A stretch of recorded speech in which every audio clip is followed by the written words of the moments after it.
नमस्कार, मेरा नाम है अलका और आज हम ऐसी शख्सियत के बारे में बात करने वाले हैं जो किसी परिचय के मोहताज नहीं हैं, जो पेंटिंग्स की दुनिया में अपना एक अलग नाम रखते हैं।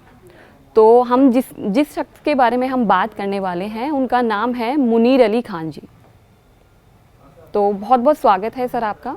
थैंक यू, बहुत शुक्रिया। बहुत शुक्रिया, नमस्कार। तो सर आप मुझे ये बताइए कि आप कितने समय से चित्रकारी में हैं? देखिए, चित्रकारी मैं ये कहूँ तो बेहतर होगा कि मैं बचपन से ही आर्ट के साथ जुड़ा हुआ हूँ। तकरीबन बहुत छोटी उम्र से जब मुझे ये अपनी जगह लगा कि मैं जो है पेंटिंग कर सकता हूँ, तो मैं बहुत समय हो गया। अब मेरा बचपन आप मान लीजिए किस चीज़ के साथ गुजरा है। ठीक है सर, आप ये बताइए कि आप किस फैमिली से बिलोंग करते हैं और आपका बैकग्राउंड क्या है? मैं अनंतनाग डिस्ट्रिक्ट में एक हमारा विलेज है, ब्रा रैनीपुरा करके, एक मशहूर सन टेम्पल है मार्टन, उससे 6 किलोमीटर पीछे मेरा गांव पड़ता है, ब्रा रैनीपुरा करके। तो हम लोग वहाँ कश्मीर में कश्मीरी स्पीकिंग ही आप कहेंगे आप, क्योंकि इतने सालों से हम वहाँ रह रहे हैं। बेसिकली हम कश्मीरी स्पीकिंग नहीं है, लेकिन अब इतने सालों से हम रह रहे हैं तो हम कश्मीरी स्पीकिंग ही आप कहेंगे। तो मेरी फैमिली, मेरे वाले साहब जिन्होंने बेसिकली मुझे इस आर्ट की ओर जो है उनका रुझान था कि मैं आर्ट करना चाहिए, वो मेरे वाले साहब का इंतकाल सन 2000 में हुआ। तो आपके घर में पहले भी मतलब पेंटिंग नहीं, बिल्कुल नहीं, बिल्कुल नहीं। उनको किसी नहीं, बिल्कुल नहीं। वो मेरे किसी उस्ताद ने उनको कहा था कि ये पेंटिंग अच्छा कर सकते हैं, तो आप इनको आर्ट स्कूल में पढ़ाएंगे। तो फिर उनका इंतकाल बहुत छोटी उम्र में हो गया, तो फिर सर्कमटेंसेस वैसे नहीं रहे, हालात वो नहीं रहे, तो उन्होंने मुझे वो 2000 में गुजर गए, वो इस दुनिया से चले गए। तो उनके बाद मेरे भाई साहब ने जो है मेरी कहूँगा कि परवरिश की। आपकी परवरिश ही आपको दिशा देती है। बिल्कुल सही। तो मेरी दिशा उन्होंने ही दी है, मेरे भाई ने।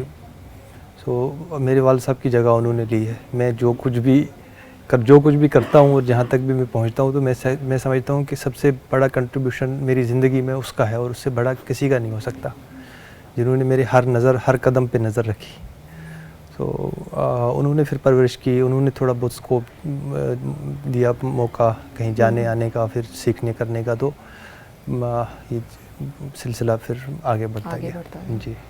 और सर आप अपनी क्वालिफ़िकेशन के बारे में बताइए। हाँ, मेरी क्वालिफ़िकेशन एक्चुअली जब मेरे वालिद साहब का इंतकाल हुआ, तो उसके बाद मेरी क्वालिफ़िकेशन जो रेगुलर क्वालिफ़िकेशन थी वो छूट गई, क्योंकि मुझे उसकी जगह अपॉइंटमेंट सरकारी जॉब लेना पड़ा SRO में। तो फिर मैंने डिस्टेंस मोड में पहले 12वीं की और उसके बाद ग्रेजुएशन की। जी, डिस्टेंस मोड में। जी। ठीक है। तो उसके बाद जब आपने ग्रेजुएशन करी है, जी, उसके बाद ही आपके दिमाग में आया कि हाँ चलो चित्रकारी की तरफ चित्रकारी और ये सारी चीजें साथ साथ चलती गई मेरी जिंदगी। चित्रकारी तो मेरे बचपन से ही मेरे साथ लेके चला। क्लास में थे आप जब तब मैं पहली बार मुझे लगता है कि तीसरी क्लास में था। अच्छा, हमारे यहाँ थर्ड होता था, अब तो बदल गई हैं चीज़ें अब, लेकिन तब थर्ड होता था। तीसरी क्लास में मुझे लगा कि मुझे ये करना चाहिए, और तब से ये मेरे साथ चलती आ रही है। ये बताइए, आपको याद है कि आपने पहली पेंटिंग कौन सी बनाई थी? मुझे याद है बिल्कुल, मैंने अपनी बहन की बनाई थी, वो मेरे साथ में बैठी हुई थी, उनका मैंने स्केच ड्रॉ किया था। और एक्साइटमेंट हुई थी, वो बहुत खुश हो गई, करेंगे ये तो मैं हूँ, ऐसे करके हुआ। फिर तो वो एक्साइटमेंट जो थी, वो उसी एक्साइटमेंट ने कहीं ना कहीं मुझे लगा, फिर मैं हर किसी को इम्प्रेस करने के लिए बनाता गया। वो कहीं ना कहीं आपको एक किक मिलता गया। एग्जैक्टली, स्कूल्स में और बाकी चीज़ों में फिर यही चीज़ें। और आप ये बताइए, आप किन सब चीज़ों को ध्यान में रखते हुए अपनी कैनवस पर अपनी पेंटिंग्स को उतारते हैं? मेरे हिसाब से पेंटिंग करने के लिए ना इंसान को समय और चीज़ों की ज़रूरत नहीं पड़ती। आपके गिरदनवा में जो भी चीज़ें हैं, आप उनको इन्हीं निगाहों से देखते हैं, क्योंकि जिस तरह से नेचर को क्रिएट किया गया है, कुदरत ने जिस तरह से नेचर को बनाया हुआ है, तो ये खुद अपने आप में ही एक तरह का एक कलाकारी है।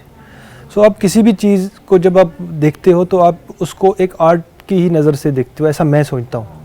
तो मेरे इर्द गिर्द जो भी चीज़ें हो, इनफैक्ट मैं कहीं बैठता हूँ या जाता हूँ, तो मेरी पहली नज़र जिस चीज़ पे भी पड़े, तो मैं उसको उसके आकार या उसके जिस तरह का उसको बनाया गया हुआ, जिस तरह से डिज़ाइन किया गया हो, तो मैं उस चीज़ पे ही ध्यान देता हूँ। कहीं ना कहीं वो अपने आप में एक आर्ट है। सर आप मुझे ये बताइए कि आपको पहली बार कब ऐसा लगा कि मुझे अब इसी में ही आगे बढ़ना है? आप किसको अपना आइडल मानते हैं? जैसे हर कोई किसी भी क्षेत्र में जाना चाहता है, तो उसको एक ये रहता है कि हाँ ये मेरे आइडल है। तो आप किसको सोच के आपने सोचा कि मुझे इसी क्षेत्र में आगे बढ़ना है और ये मेरे आइडल है? मैं बचपन में जब मैंने पेंटिंग सीखनी शुरू की, और फिर जब मैंने स्कूल वगैरह में था, तब मेरे उस्ताद जो थे उन्होंने मुझे, मेरे टीचर्स जो थे उन्होंने अप्रिशिएट किया पेंटिंग मेरी देख के, या मेरे स्केट्स वगैरह को देख के उन्होंने अप्रिशिएट किया। और तब मुझे नहीं पता था आइडियल या फिर पेंटिंग को कोई इतना बड़ा वसी फील्ड होता है जिस तरीके के मेरी सराउंडिंग्स, मेरा बैकग्राउंड है, तो मुझे इन चीज़ों का ज़्यादा अंदाज़ा नहीं था।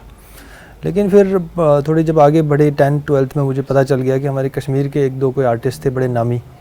तो उनके बारे में मुझे जब पता चला कि उन्होंने इंटरनेशनल कैनवास पे अपना जो है नाम कमाया है, तो उनसे जब मेरा मिलना हुआ तो कहीं ना कहीं वही मेरे फिर रोल मॉडल भी रहे, जिनमें एक अपने राजेंद्र तिक्कू सर हैं, बड़े पद्मश्री भी रहे हैं वो हमारे जम्मू कश्मीर के। फिर एक मसूद साहब हैं, उनसे भी मैं बहुत इंस्पायर हुआ था और उनसे मेरा मिलना जुलना भी हुआ था। और उनको देख के फिर मुझे ये लगा कि जब मैंने स्टार्ट, जैसे मैंने अर्ज़ किया कि पहले मुझे नहीं था इन चीज़ों का अंदाज़ा, तो उनको जब मैंने देखा तो फिर मुझे लगा कि नहीं, मैं भी थोड़ा बहुत जो है बाहर जा सकता हूँ और इसको जो है लार्ज स्केल पे आर्ट को लेके जा सकता हूँ। कश्मीर का नाम आता है तो दिमाग में सबके यही आता है कि जन्नत। तो आपकी सबसे अच्छी याद जो है कश्मीर की वो क्या है? कश्मीर का मेरा जन्म है, सारी यादें ही खूबसूरत है। मैं तो ये कहूँगा कि अभी मैं दिल्ली में हूँ या कभी किसी बड़े शहर में जाना होता है तो मेरा 4-5 दिन के बाद दिल जो है उकता जाता है। मैं ऑनेस्टली आपको बता रहा हूँ। और अपने घर और अपनी जो वादी है वहाँ फ़ौरन लौटने का मेरा, या फिर जिस माहौल में मैं पला बड़ा हूँ उसमें ही जाने का मेरा जो है मन हो जाता है। बहुत जल्दी उकता जाता हूँ मैं बाहरी जगहों से। तो कश्मीर को मैं अगर अपनी नज़रिए से आपको बताऊँ, देखता हूँ, तो मुझे सबसे पहली चीज़ जो दिखती है ना कश्मीर का, जब कोई जिक्र करता है तो मुझे वहाँ की हॉस्पिटैलिटी जो है, मेहमान नवाजी।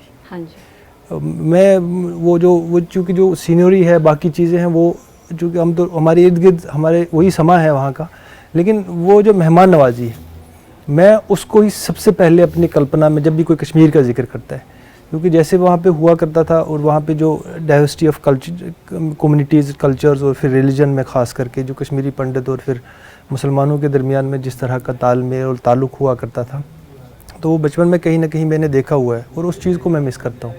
मुझे मेरे सबसे पहले जहन में वही चीज़ आती है कि वो चीज़ क्यों नहीं है बस। अच्छा, आप सर ये भी बताइए कि जब आप कोई सी भी पेंटिंग बनाते हैं तो आप बहुत ज़्यादा पेंटिंग कौन सी बनाना पसंद करते हैं?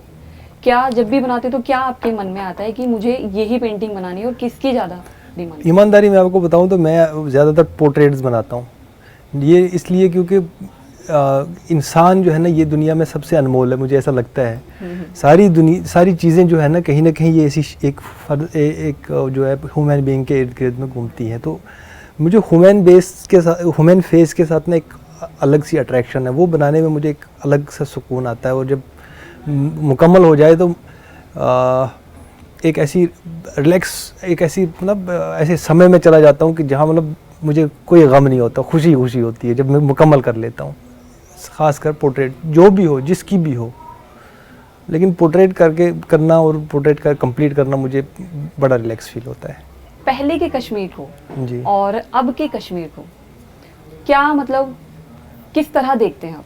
पहले क्या चीज़ें रही हैं या अब क्या चीज़ें रही हैं, किस तरह आप देखते हैं? मुझे लगता है या तो मैं छोटा था, कुछ चीज़ें जो है मुझे अंदाज़ा नहीं थी, या बहुत सारी चीज़ें देखी, वक्त बदल गया। हो सकता है मैं बेहतर ना हूँ, या मेरी सोच जो है, हो सकता है मैंने चीज़ों को बेहतर तरीके से न ऑब्ज़र्व किया हो। लेकिन मुझे लगता है कि पहले कश्मीर ज़्यादा खूबसूरत थी बनस्बत के आज। पहले जो आपके इर्द नवा में आपके जो एटमॉस्फेयर था, पानी, रोड, सड़कें, भले ही वो कच्ची थी लेकिन साफ़ सुथरी थी। अभी जिस तरह से पॉलीथीन ने जगह ली है इनकी जगह पे, सो वहाँ के जो झरने थे, पानी थे, कहीं ना कहीं वो ख़राब हो गया। एटमॉस्फेयर में धूल ऐसे कभी नहीं देखते थे, गर्मी इतनी कभी पहले नहीं होती थी मेरे बचपन में। और फिर जैसे मैं अभी भी कह रहा था, जो दो मज़हबों के दरमियान में जिस तरह के ताल्लुकात थे एक दूसरे के इसमें शामिल होते थे हम लोग, तो वो चीज़ें शायद कहीं ना कहीं अब नहीं हैं। और वो एक कमी है अब कश्मीर में, जो हम चाहेंगे कि वो बहुत जल्दी पूरी हो जाए। अगर आप कश्मीर की अपने कैनवस पर कश्मीर को अगर उतारना चाहेंगे तो आप किन रंगों का ज़्यादा इस्तेमाल करेंगे, किस तरह बनाएंगे? अगर कुछ लाइव आप कश्मीर तो एक मैं तो कहता हूँ जिसने वो कश्मीर को बनाया है वही बेहतर रंग, उसने जो रंग डाले हुए हैं उसकी भरपाई तो आर्टिस्ट कर ही नहीं पाएगा। उसकी कोई भरपाई नहीं कर सकता। आर्टिस्ट हर आर्टिस्ट अपने हिसाब से बनाएगा, जिस जो भी और आप रंग उसको दर्शकों अच्छे को लगे। अगर दिखाना चाहें तो किस तरह से आप उसको अपने रंगों की तरह कैनवस पे उतारना चाहें तो? मैंने वही आपको अर्ज़ किया ना, वो जो डाइवर्सिटी ऑफ कल्चर और रिलीजन थी, मेरे लिए तो वो सबसे, मैं चाहता हूँ कि उस तरह की चीज़ों पे काम किया जाए और उन चीज़ों को थोड़ा सा सीनरी, बाकी जो हमारे टूरिस्ट लोग जाते हैं देखने, फ़ोटो झरने शरने वो चीज़ें, लेकिन कश्मीर की बेसिक खूबसूरत उन चीज़ों से बनती थी। आज भी यहाँ से जो लोग जाते हैं तो वो आज भी कहते हैं कि नहीं, वहाँ लोग पूछते अच्छे से हैं, मोहब्बती हैं। तो हम चाहते हैं कि उस चीज़ पे अगर काम किया जाए, भले ही वो आर्ट की सूरत में किया जाए या किसी और सूरत में किया जाए, लोगों के दरमियान मोहब्बत पैदा की जाए, तो वो उस पे मैं काम करना ही ज़्यादा पसंद करूँगा। अपने कलर्स, फिर कलर जो भी होंगे, लेकिन अगर मौका मिले तो उस पर करेंगे काम। अच्छा सर, आप ये बताइए कि अगर कश्मीर को आप लाल रंग में अपने कैनवस पे उतारना चाहेंगे तो किस तरह आप उसको दिखाएंगे? लाल रंग में? हाँ जी। लाल रंग तो यही टर्माइल जिससे हम गुजरे हैं, अगर उसको आप देखें तो फिर कहीं ना कहीं बहुत ही बुरे दौर से गुजरा है कश्मीर का। हर एक बच्चा, हर एक भाई, हर एक माँ, जिस तरह की हालात वहाँ बने, तो हर कुछ लोगों की ज़िंदगियों में सिर्फ लाल ही था। बच्चा स्कूल जाएगा, फिर वो वापस आएगा कि नहीं होगा, इस तरह की सिचुएशन भी हुई। इनफैक्ट बहुत कम अरसे के लिए हुई, लेकिन हुई, बहुत ज़्यादा लोगों ने सहा। तो लाल रंग कहीं ना कहीं उसी चीज़ पे ही ये किया जाएगा, डिपेक्ट करता है उस चीज़ को, जो वहाँ पे जिस तरीके के हालात हुए टर्माइल के दौरान। जी ठीक है। और सर, कुछ आप अपने बारे में कुछ बताना चाहते हैं जो आपको लगता है कि मैं पूछना भूल गई हूँ और आप कुछ बताना चाहते हैं तो? नहीं, बिल्कुल मेरे जहन में इस तरह की कोई चीज़ नहीं है। अच्छा लगा कि आपसे यहाँ आके मुलाकात हुई, आपसे बात हुई। Thank you so much sir. आपका बहुत बहुत धन्यवाद जो आप हमारे स्टूडियो में आए। मुझे बहुत भी अच्छा लगा आपसे बात करके। हमें भी काफ़ी अच्छा लगा यहाँ आके। बहुत अच्छा माहौल है आपके यहाँ पे, काफ़ी खूबसूरत संभाल। मेरा बड़ा, इनफैक्ट मेरा पहली बार था इस तरह किसी शो में आना, और फिर इस तरह स्टूडियो में पहली बात करना मेरी पहली बार हुआ, तो बहुत अच्छा लगा यहाँ पे। Thank you so much. Thank you sir.